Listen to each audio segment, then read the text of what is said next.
Hi, I'm Fonzo. I'm here with Noods Levels as part of their Tread series.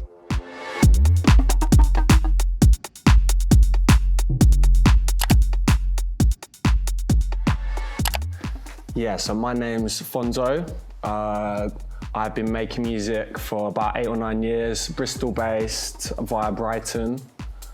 I make predominantly dance music, bit of UK garage, techno, some 160 BPM stuff. My sort of sound design and my approach to writing music is very sort of simple. I don't go for any like crazy sound design techniques usually. Or if I do, it ends up like sounding like something really simple. Now I'm gonna show you guys how I start a track. So to begin with, I think I started with the drums actually, which is unusual for me. I generally try and get as much sort of like melodic ideas as I can go in before I put any drums in, as I feel like, especially with the kick, as soon as you start putting those bits in, it sort of almost dictates the genre that you're making, and sort of, for me anyway, as soon as I put a kick in, it sort of solidifies what the idea is, if you know what I mean. In a lot of my music of late, I've been trying to sort of combine some of the sort of skippier elements of garage and two-step that I've been making for a while into more like of a atmospheric 4/4 techno sort of thing. So yeah, generally I always do my hats in a drum rack, in an Ableton drum rack, just so you get more sort of control over like velocity and like note length and stuff. Yeah, so as you can see here, it's a lot easier to sort of vary how hard the hats are getting played and get a sort of natural feeling rhythm to it if you have it in a drum rack, whereas in audio you're having to sort of click in, change the levels constantly, manually. So yeah, that's basically it for the drums. I just went for sort of a bit of a skippy clap. And then this is, so I've been resampling my own drums and sort of like synth sounds quite a lot recently. So the official statement on why I'm doing that is because it sort of helps like hone in on a sound, and you can keep sort of building on like the processing and stuff. So like with kicks, it's sort of nice. Someone taught me this really early on actually, sort of on resampling the same kick. It sort of gives all of your tracks a sort of like coherent theme and sort of feel and vibe to them. But in reality, I think I'm just a little bit lazy.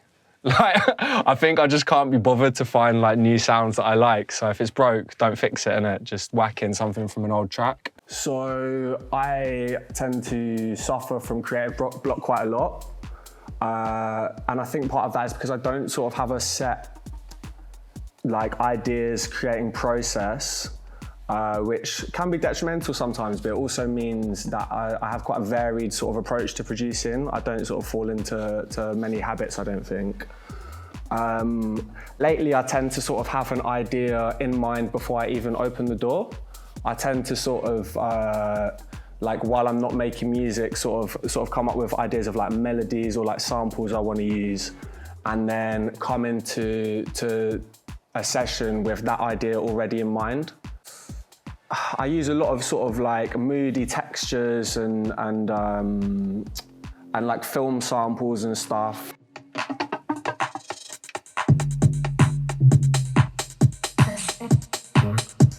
And that's where I brought in the little Star Wars sample.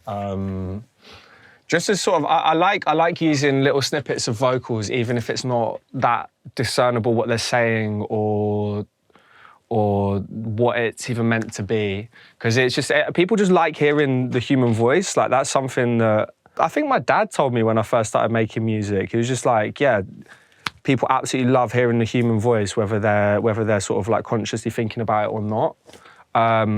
So that's just something that I always like to add in. Like a lot of the time I have little breaths or stuff that you can barely even hear in the track, just because it makes it feel a bit more human and alive, which is good when you're creating music predominantly in the box like me, because everything can sound quite robotic and lifeless. So any little sort of things you can add to like sort of get a bit more of a human, organic feel to it is always good. And then I've got a few little samples from from like TV shows and like films and stuff that I've been watching. So actually, I think all of the samples that I've used in here, other than this perk loop, are all from like different Star Wars series. So this is kind of like a little horn from the score from one of the animated cartoons.